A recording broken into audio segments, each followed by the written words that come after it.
તો ફ્રેન્ડ્સ, અમે ન્યૂ યરના દિવસે બધી જ લેડીઝ ગ્રુપે ખીચાની કીટી પાર્ટી કરી હતી અને ખૂબ જ મજા આવી હતી. તમે પણ તમારી સોસાયટીમાં આવી રીતે લેડીઝ ભેગી થઈ અને કરી શકો છો. તો ચાલો આપણે ખીચું બનાવવાની તૈયારી કરીએ. તો સૌથી પહેલાં તો મેં અહીંયા ઈંટો ગોઠવીને ચૂલો સળગાવવાની શરૂઆત કરી હતી.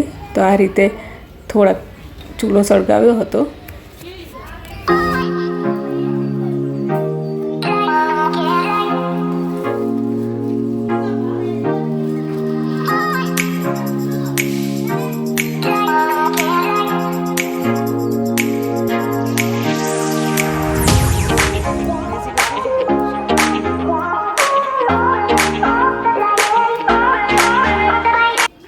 તો અહીંયા આપણો ચૂલો સળગાઈ ગયો છે. તો અહીંયા એક મોટું તપેલું લીધું છે અને એને આપણે બહારની સાઈડ માટીથી લીંપી દીધું હતું કે જેથી કાળું બહુ જલ્દીથી જતું રહે. તો હવે આપણો ચૂલો રેડી છે. તો હવે તપેલાની આજુબાજુ આપણે તેલ લગાવીશું કે જેથી આપણું ખીચું ચોંટે નહીં. હવે એની અંદર અમે લગભગ 8 થી 9 લીટર જેટલું પાણી એડ કર્યું છે અને ગરમ થવા મૂકી છે. હવે અહીંયા 1/3 કપ જેટલું જીરું અને મરચાંની પેસ્ટ તૈયાર કરી છે અને મરચાંને પણ આપણે આ રીતે દરદરા પીસી લેવાના છે. હવે એને આપણે પાણીની અંદર એડ કરી દઈશું. જુઓ તમે, પાણી ખૂબ જ સરસ ઉકળી ગઈ છે. તો હવે આની અંદર જીરું અને અજમો એડ કર્યો છે 1 વાટકી ભરીને.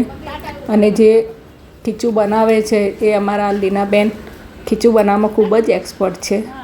એટલે હવે સ્વાદ પ્રમાણે મીઠું એડ કરીશું અને એને આપણે સારી રીતે ઉકળવા દઈશું.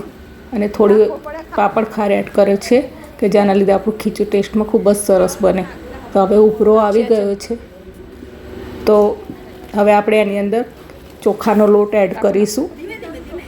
1.5 કિલો ચોખાનો લોટ લીધો હતો અમે ને અહીંયા થોડો કરીને એડ કરીશું કે જેથી ખીચામાં કણીઓ ના પડે.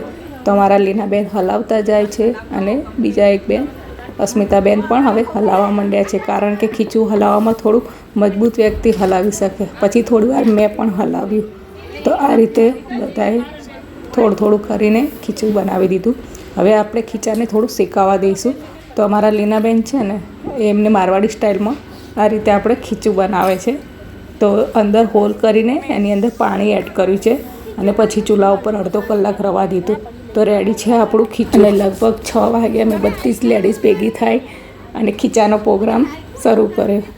તો તમે જોઈ શકો છો કે ખૂબ જ મસ્તી સાથે અમે ખીચાનો ટેસ્ટ કર્યો અને ખૂબ જ મજા આવી. તમે પણ તમારી સોસાયટીમાં આ રીતે પ્રોગ્રામ કરી શકો છો. ખૂબ જ મજા આવશે અને એ બહાને બધા ભેગા થઈને વાતો પણ કરીએ.